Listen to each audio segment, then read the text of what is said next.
Magandang araw sa inyong lahat. Sa araw na ito, nais kong ibahagi ang aking taos-pusong pagpapasalamat sa dalawang taong nagbigay kulay at kahulugan ng aking buhay. Ang aking mga magulang, sina Mamang at Papang. Mamang, Papang, mula sa aking puso, maraming salamat. Hindi sapat ang mga salita para maipahayag ang aking pagpapasalamat sa inyong walang sawang pagmamahal at sakripisyo. Ang inyong pagod, ang inyong pag-aalaga, ang inyong mga pangarap para sa akin, lahat ito ay aking pinapahalagahan ng higit pa sa anumang bagay. Kayo ang nagbigay inspirasyon at lakas.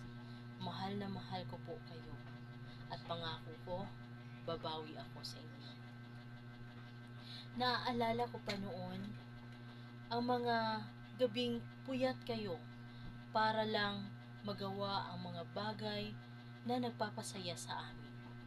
Ang inyong mga pagtitiis, ang inyong mga pagtitiyaga, ang inyong pag-iintindi sa aking mga pagkukulang.